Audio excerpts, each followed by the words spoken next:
भगवान बुद्ध की वाणी धम्मपद की गाथा और कथा। वर्ग नंबर 7, गाथा नंबर 2। स्मृतिमान आलय को त्याग देते हैं। आइए सुनते हैं बुद्ध की ये गाथा और उसके बारे में ग्रुप डिस्कशन। गाथा के गहरे अर्थ जानने का एक प्रयास। स्मृतिमान आलय को त्याग देते हैं। महाकश्यप तेर की कथा। स्थान राजगृह का वेणुवन। भगवान राजगृह में अपने भिक्षु संघ के साथ वर्षावास व्यतीत कर रहे थे। वर्षावास समाप्त होने के 2 सप्ताह पूर्व भगवान ने भिक्षुओं को संबोधित किया और कहा कि वे जल्दी ही राजगृह से अन्यत्र चलेंगे।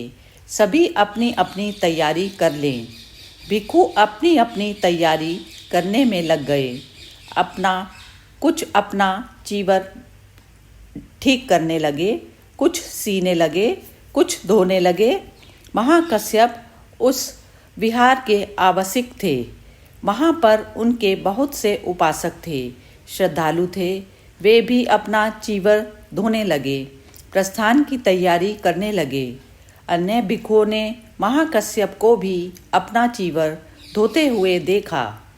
उन्हें तैयार होते हुए देखा तो वे आपस में बात करने लगे।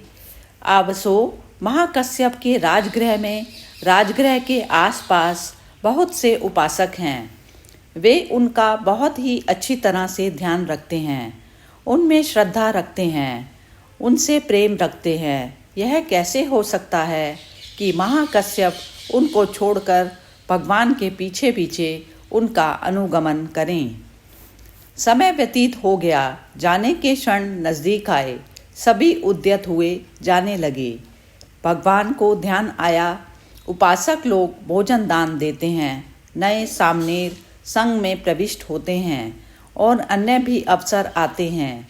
अतः पूरे विहार को भिक्षु रहित छोड़ना ठीक नहीं है। किसी ना किसी को यहाँ रहना चाहिए। ऐसा विचार करके उन्होंने महाकश्यप को वहीं रहने का निर्देश दिया। महाकश्यप कुछ भिक्षुओं के साथ वहाँ आकर ठहर गए, रुक गए। तब कुछ भिक्षु आपस में बात करने लगे। हम कह रहे थे कि महाकश्यप भगवान के साथ नहीं चलेंगे। भगवान ने उन भिक्षुओं की वार्ता सुनी तो वे बोले, भिक्षुओं, क्या तुम यह कहना चाहते हो कि महाकश्यप राजगृह में अपने उपासकों से अभिषिक्त हैं, आसक्त हैं? उपासक उन्हें जो उपहार देते हैं उनमें वे अनुरक्त हैं। भिक्षुओं, तुम गलती कर रहे हो। महाकश्यप यहाँ मेरे आदेश से रुक रहे हैं।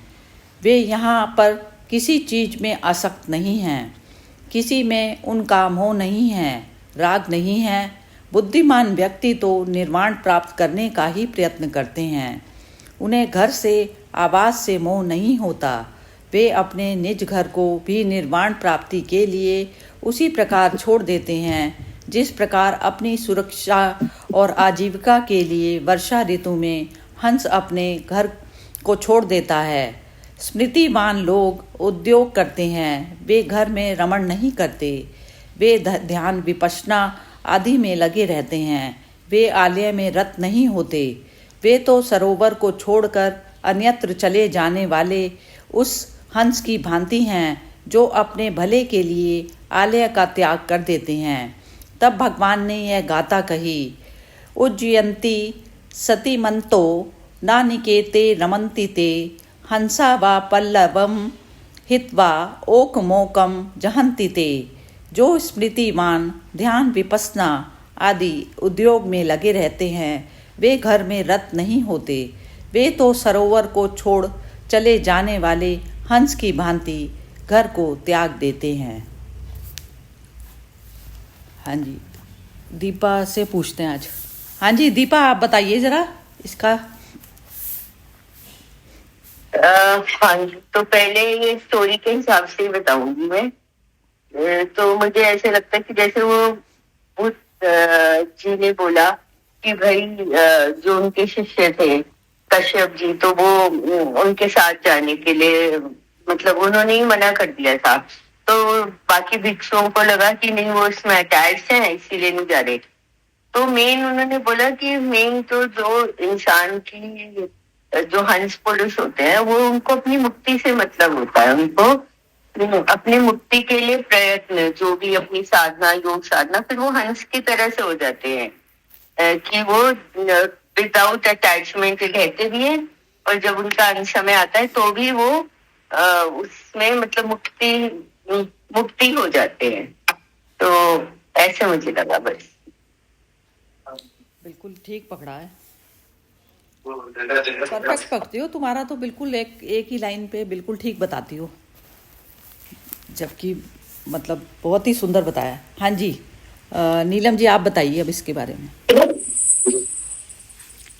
हर्षा जी बता रही हैं। हाँ जी। अच्छा नहीं, मैं नीलम जी से पूछ रही हूँ पहले, एक बार नीलम जी बताएंगी। हर्षा जी को बोलो। अच्छा चलो ठीक है, हर्षा जी आप बताइए। आप में बोलो। ये बुरा और था ना, अब बताइए फिर मैं बोलती हूँ। चलो ठीक है, मैं मोना से पूछती हूँ फिर। मोना आप बोलो। मैं सबसे लास्ट में बोल लूंगी, सॉरी। अच्छा ठीक है, कोई बात नहीं। चलो मैं ही बोलती हूँ, सब हाँ, लास्ट बोलिए। लास्ट ही चलो लास्ट में हो गए तो मैं ही लास्ट। इसका सार यही है कि संसारिक चीजों में मोह नहीं रखना, और ध्यान अपना जो ध्येय है उसको नहीं भूलना। ध्येय है हमारा निर्वाण प्राप्ति, उसकी तरफ ध्यान रखना है हर समय, पल पल पल पल उसी का ही ध्यान रखना है। और कहानी तो ये ऐसे ही बताई है कि लोग सोचते थे कि एक महाकश्यप जो था वो बहुत लालची है और उसकी इतनी सेवा खातिर होती है, तो वो भगवान के साथ भिक्षाटन को नहीं जाएगा, पर भगवान के आदेश पे वो रुकता है। और फिर भी उसका जो ध्येय है, उसका जो पॉइंट है, वो निर्वाण प्राप्ति पे ही लगा हुआ। तो हमें भी पल पल पल पल यही भूलना है कि हम इस संसार में आए हैं, तो हमारा जो शरीर मिला है सिर्फ खाने पीने, ओढ़ने, घूमने फिरने के लिए नहीं है। ये हमको बहुत ऊंचा हमारा ध्येय है, ऊंचा ध्येय पकड़ना है, अपने को मुक्ति की तरफ ले जाना है, पल पल वही याद रखना है। और बुद्धिमान व्यक्ति जो है वो संसार में मोह, इसमें एक ही लाइन है, लास्ट लाइन यही है, बुद्धिमान व्यक्ति संसार में मोह नहीं रखता और अपने ऊपर देखता है, ऊपर ही देखता है, और हर समय पल पल उसको ऊपर अपनी मुक्ति का ध्यान रहता है, रहना चाहिए, और उसी पे ही हर समय परिश्रम करना है। परिश्रम क्या, ध्यान इधर जाए तो वापस ले आइए, उधर जाए तो वापस ले आइए, हर समय ध्यान मुक्ति की तरफ ही रखना है। जय श्री कृष्ण। हाँ बहुत ही सुंदर, समझ में तो सबको ही आ रहा है। हाँ जी, मोना आप बोलोगी क्या? हाँ जी। इसके बारे में तो मतलब आज कुछ खास मेरे पास बोलने के लिए नहीं समझ में आ रहा। मैं वैसे एक बात बोलनी थी, आजकल मैं उसका सुन रही हूँ गोपाल दास का, उससे बड़ा मतलब अच्छा है वो, मतलब सुनने को मिलता है वो, मतलब हाँ, जो भी अब हमारे मन को हल्का कर जाए तो उसका उस समय सुनना अच्छा ही है, कंपनी उसी की लेनी अच्छी है, बढ़िया है। वो गौर गोपाल दास वो जैसे बोलते हैं कि हमें मतलब अपने वो करने हैं, हमें जो भी काम है हमें, लेकिन उसके साथ साथ हमें जो हमारा वो जो अंदर है शांति का, उसको हमने खोना नहीं है। मतलब अगर हम कर्म नहीं करेंगे तो फिर जैसे मतलब हम जीवन परिवार कैसे चलेगा। कर्म भी करने हैं, लेकिन साथ में जो अंदर हमारा धैर्य शांति, उसको नहीं खोना, उसको साथ में लेके चलना है। बस बोल दिया। परिवार कैसे चलेगा यही चिंता का कारण हो जाता है। परिवार कोई भी जिम्मेवारी नहीं देके भेजा उसने, नहीं, मतलब हमें अपना कर्म तो करना है ना। जब हम धरती पे आए हैं तो हमें अपना कर्म तो करना है, नहीं, लेकिन कर्म भी उसमें नहीं हमने करना अहम है, भाव। कुछ भी करो नहीं करो, बस जागना जरूरी है। हाँ, कोई मतलब जिम्मेवारी नहीं होती जो हम ओट लेते हैं। बुद्ध एक दिन के बच्चे को छोड़ के चल दिए थे, तो कोई उनकी जिम्मेवारी थी? ये चीज समझनी जरूरी है। हमारे बिना भी सारा संसार एज इट इज चलता है ना, बिल्कुल भी नहीं चल, बिल्कुल भी ये नहीं होता। हम अपने आप, हम खेलने के लिए उतरे हैं। अब खेल खेल में हमने हमने ये सारा परिवार बसा लिया। जैसे एक सपना देखा ना, तो सपने में हमने ये सारा परिवार बसा लिया, सब फ्रेंड्स कर लिए, सब कुछ कर लिया। तो ये सारा कुछ एक सपना सपना जगत है ना, स्वप्न जगत है। स्वप्न जगत में जो मैं हूँ, मैं अपने आप को नहीं भूलूं, तो मैं ज्योति स्वरूप हूँ। ज्योति सारे ही जीव जगत में टोटल उसमें टोटल ब्रह्मांड ही एक का जो एक एक कण है उसी उससे प्रकाशमान होता है। मैं भी उसी से, तो मैं स्वयं ही वह हूँ। तो अब जब आप ज्योति हो जाएंगे, तो जैसे जो भी कुछ जो चीजें मटेरियल जो हमारे मन पर बैठती है चीज, तो वो अब इन्होंने ये बुद्ध वाली जो उसमें जो बने, इतना भिक्षु संघ था, पूरा इतना बड़ा था, महामोगलान और ये जो था महाकश्यप, इन दोनों ने सबसे पहले निर्वाण प्राप्त किया था बुद्ध के बाद।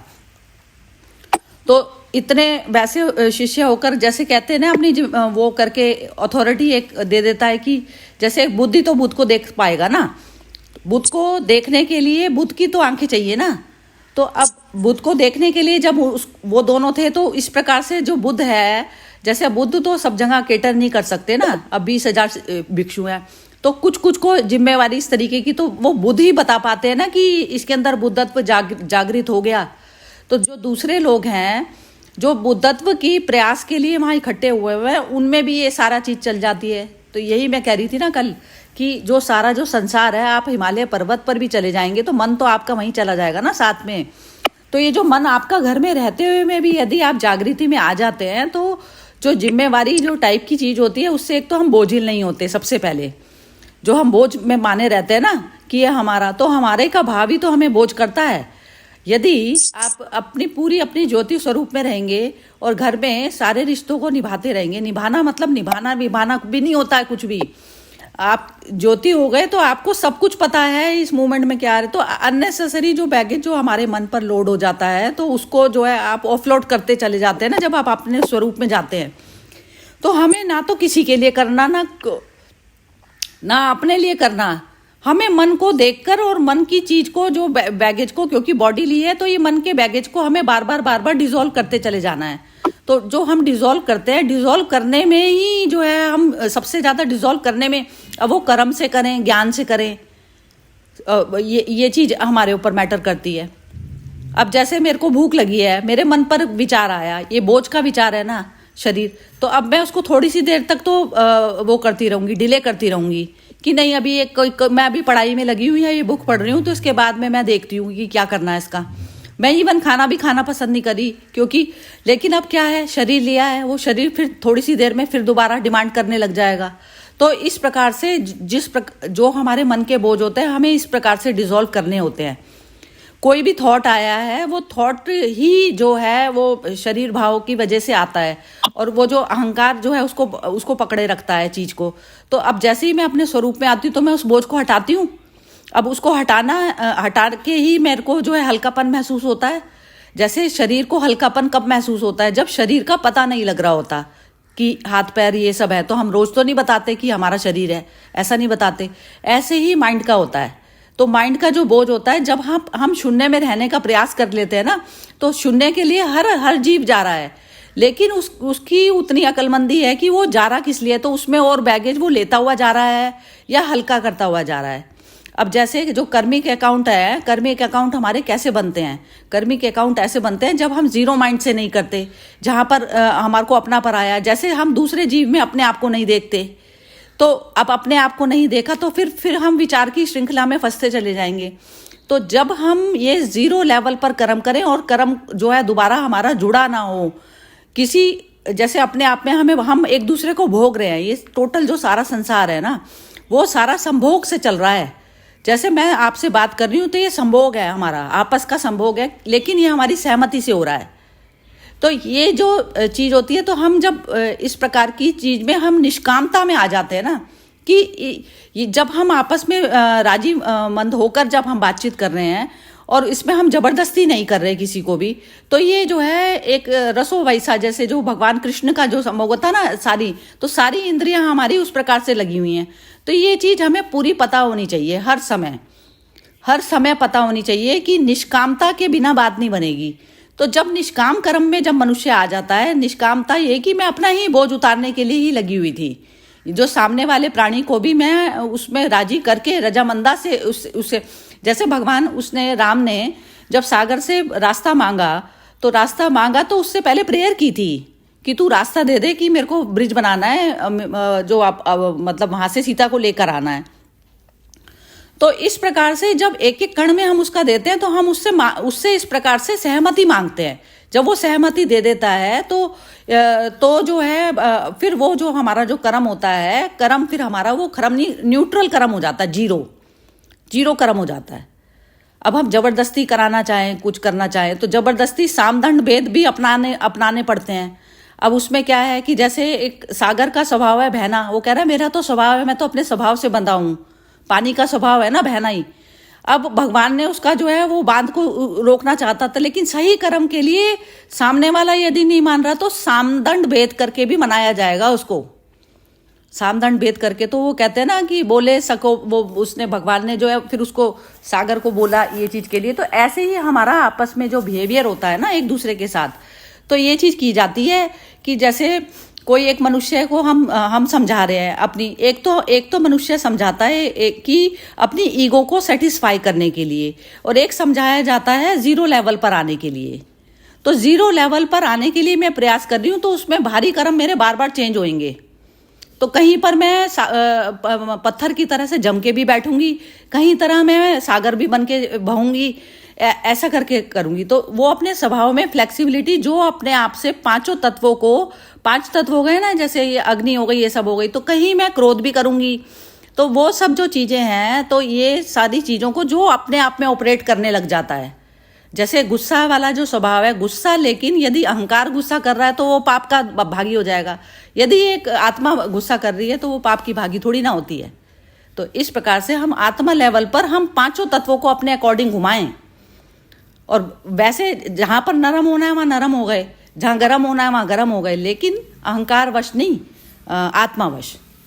तो ये जो है बुद्ध को देख पाता है। तो बुद्ध ने ये जो चीज बोल रहे हैं ना इसमें, तो ये बोल रहे हैं कि हंस की भांति होता है बुद्ध। तो वो हंसा तो मोती चुगे, सिर्फ मोती ही चुगता है, वो मोती मतलब आत्मा का मोती। तो आत्मा का जो मोती, जो जिसका आत्मा ही लक्ष्य है, आत्मा मतलब विचार शून्य है। अब विचार शून्य अवस्था जिसकी जो उस पे ही जाना चाहता है, तो वो ये जो सारे जो भिक्षु थे जो इस तरीके से आपस में जो चर्चा कर रहे थे, वो चर्चा अपने आप ही खत्म हो जानी चाहिए थी। अपने ही मौन में जाने के लिए पहले प्रयास करना था कि हमारा विचार ये बना रहा कौन है, ये चीज पता होनी चाहिए थी। लेकिन अब क्या है, ये सारी चीजें जो है ना, आप देखिए कि हर जगह ये एक संसार बस जाता है, चारों तरफ संसार ही संसार बस जाता है, संसार कहीं नहीं छूटता, जेलस उसमें भी हो जाती है शुरू। तो ऐसा होता है। चलिए ठीक है, तो अब ये हर्षा जी की बारी है। मुझे बस यही बहुत अच्छा लगा, और एक स्टोरी याद आती है कि जब जे कृष्णमूर्ति जीवित थे, तो ये सह्याद्री स्कूल जो पूना में है ना, सह्याद्री स्कूल, हाँ, जो पूना में नया कृष्णमूर्ति का बहुत अच्छा सह्याद्री हिल्स में बनाया है, सह्याद्री स्कूल जे कृष्णमूर्ति का। तो वो पहले था नहीं, तो वहां में जो स्थापित करने के लिए स्कूल थे वो अच्युत पटवर्धन थे, महाराष्ट्र थे, पर बहुत कृष्ण जी के करीब थे, और वो लगभग 20-25 साल से राजघाट बनारस में रहते थे। तो एक दिन कृष्ण जी ने उनको बोला कि अच्युत, मुझे लगता है कि तुमको है ना अभी कुछ नया करना चाहिए, क्योंकि यहाँ में अभी काम पूरा हो गया है। तो उनको इच्छा नहीं थी राजघाट छोड़ने की, अच्युत पटवर्धन को। तो उन्होंने कहा क्या करना है आप मुझे बताइए। बोलते तुमको ये राजघाट अभी परमानेंटली छोड़कर अभी सह्याद्री हिल्स में एक जगह है, उनका कोई गिफ्ट किया था, बोलते वहां पे मुझे एक स्कूल बनाना है।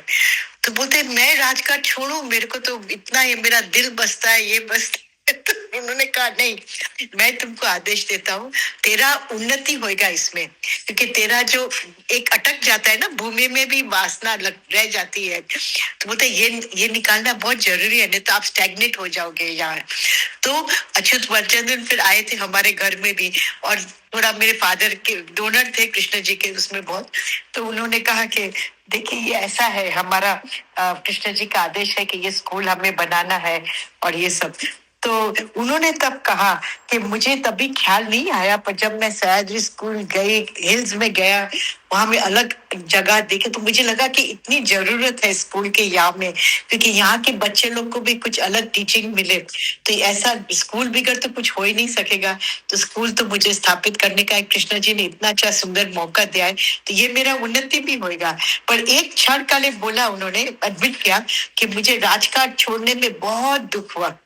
मेरे को लगा कि मैं जी नहीं पाऊंगा राजघाट बिगड़, पर मैं अच्छे से जी रहा हूँ। और अभी तो मैं बोलता हूँ कि हमेशा आगे का कार्य कुछ भी छेल्ले श्वास सुधी, तो छेल्ले सुधी उन्होंने बहुत अलग अलग जगह में, उत्तर काशी में भी उन्होंने, उनका योगदान है, वहां में भी एक रिट्रीट सेंटर खोल दिया उन्होंने। तो ऐसे करते करते उनका, जैसे बोला ना कि ये जो इनका जो स्टोरी मैंने पढ़ा, तो मुझे यही लगा कि जब आत्मा का हम लोग चुनते लगते हैं ना, तो मोह बांध नहीं सकते हमें। तो पर जब तक हम लोग थोड़ा मोह में आ जाते हैं, तो आत्मा का गुण थोड़ा दूर हो जाता है हमें, हमारे खुद के कैरेक्टर में भी, तो संस्कार में भी थोड़ा सा फर्क पड़ जाता है। तो हंस जो होता है ना, वो तो सफेद हंस होता है, एकदम प्योर, और वो चुनता है मोती ना। तो वही जो है हंस का जो कितने सारे गीत है हंस के ऊपर में, तो कविताएं भी है। तो वो जो मुझे एक स्टोरी याद आ गई, और समझ में भी आ गया कि बुद्ध का ये जो महाभक्त था, वो तो हमेशा तैयार ही बैठा था, उसको कुछ फर्क नहीं पड़ता था, उसको यहाँ इतना आता स्वता सब था, पर बुद्ध का आदेश का लिए वो एकदम तैयार बैठे थे। उनको अंदर से कुछ फर्क नहीं पड़ता कि ये छोड़कर जाना है नहीं जाना, कि बुद्ध जो आदेश थे वो मैं करने को तैयार हूँ। तो ऐसा जो परम भक्त होता है, परम शिष्य हो जाते हैं ना, तो उनका तो फिर महिमा ही अलग होती है।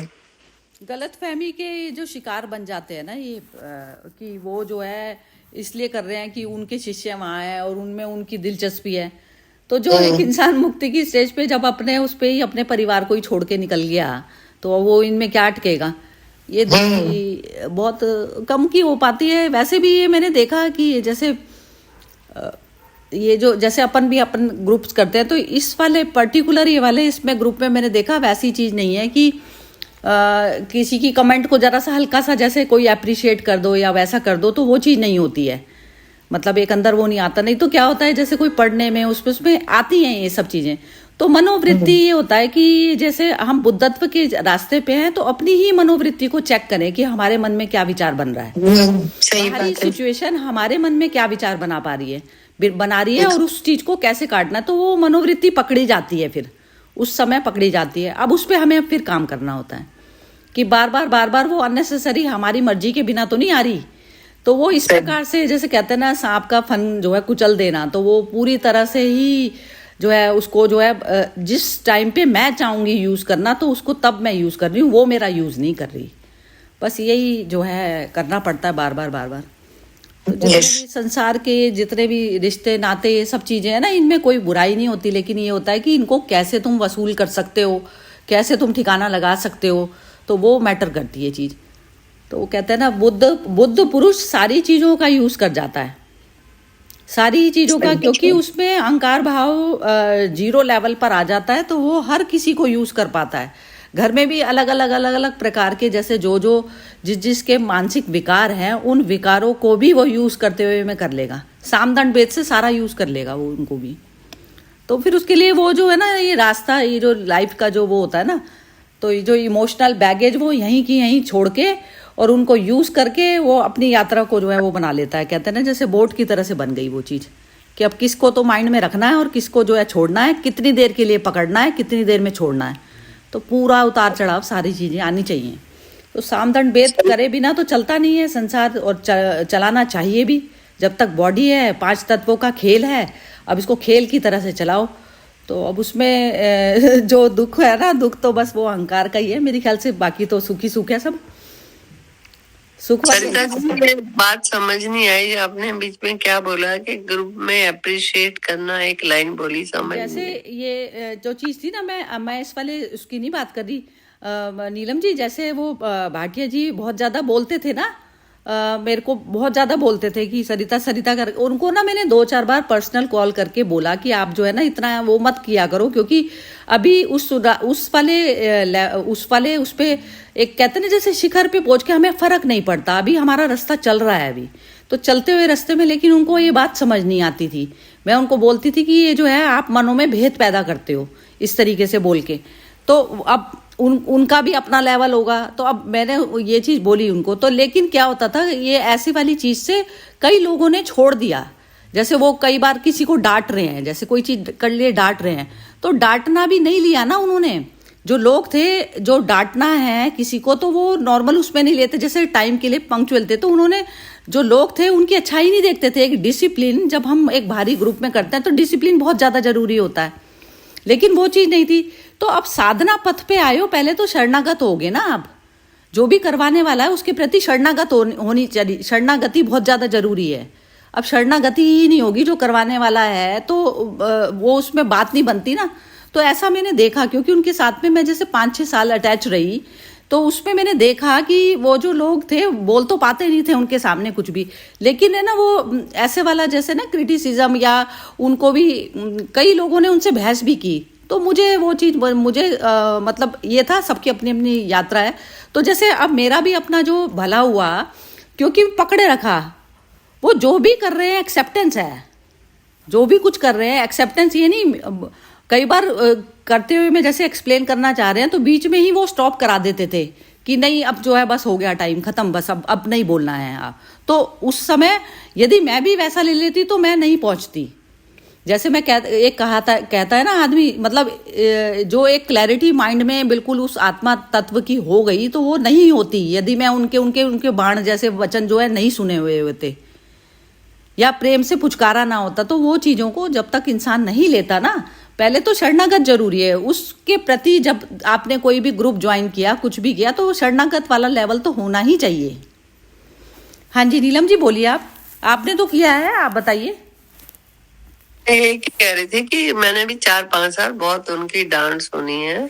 तो अच्छा लगता था, बल्कि मुझे तो अच्छा लगे रहे, क्योंकि ध्येय था कि हमने भगवत गीता में सार को ग्रहण करना है। हाँ ये थी ना, यही मेरी आकांक्षा थी बिल्कुल।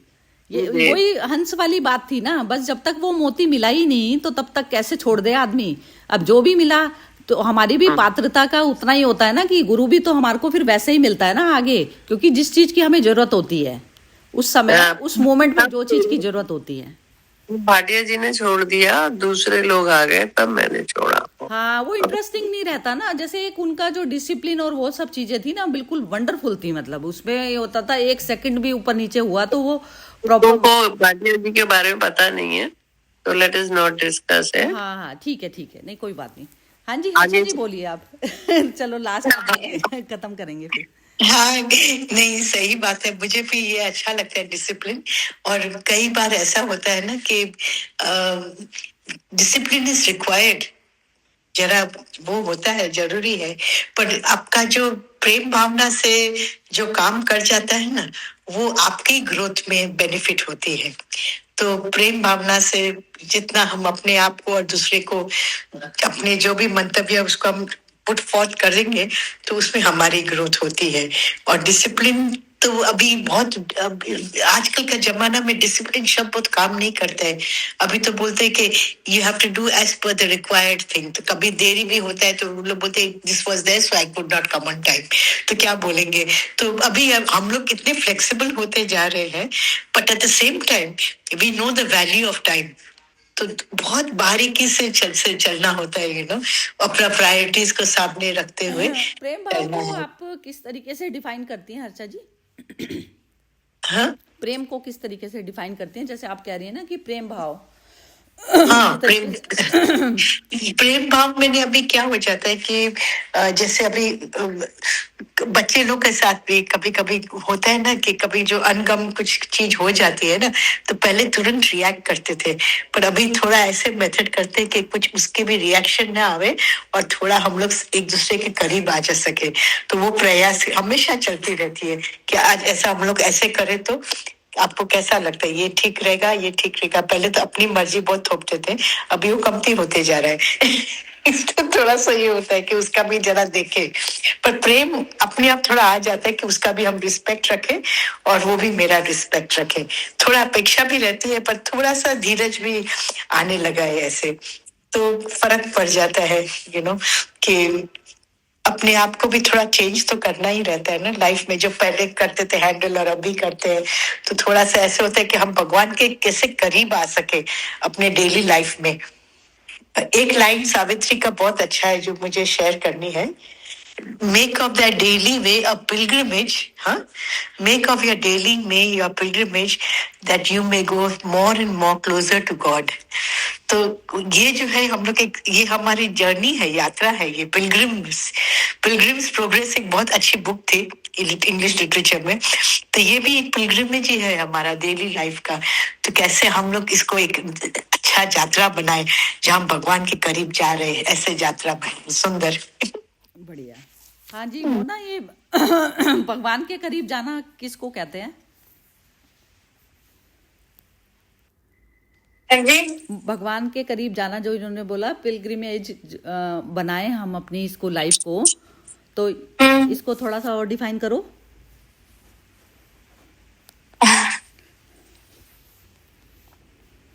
नहीं नहीं, चलो नहीं ठीक। कर पाऊंगी। हाँ, नीलम जी बताएंगी। हाँ जी, नीलम जी आप बताइए।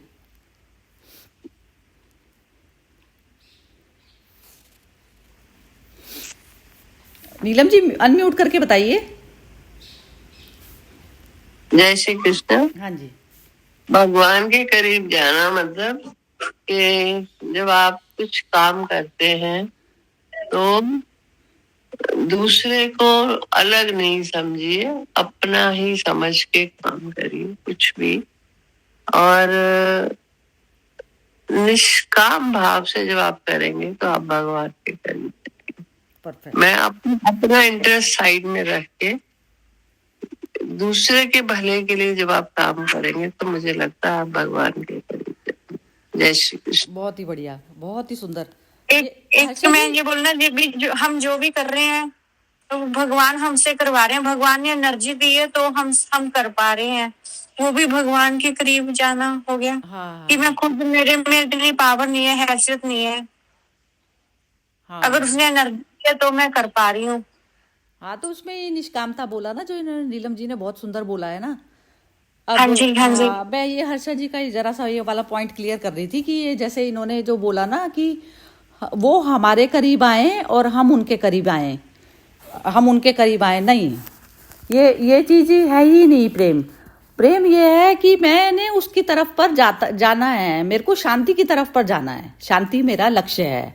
तो उसमें शांति में जाते हुए में चाहे बेशक अशांति ही क्यों ना करनी पड़े, बीच में व्यवहार में चाहे अशांति ही करके ही शांति प्राप्त। जैसे अब भगवान ने उससे जो युद्ध करवाया तो शांति के लिए ही करवाया ना, कि शांति हो, तो शांति ही लक्ष्य है, शांति में स्थापित होकर। तो उसमें क्या होता है, पहले ही वाला भाव खत्म करना पड़ता है कि वो करीब और का यदि रिलेशनशिप भी माइंड में यदि रखी है तो कर्म सही नहीं है वो। नीलम जी आप जरा थोड़ा सा और एक्सप्लेन कर दो जरा, आपकी भाषा थोड़ी सी मुझे ज्यादा सुंदर लगी आज।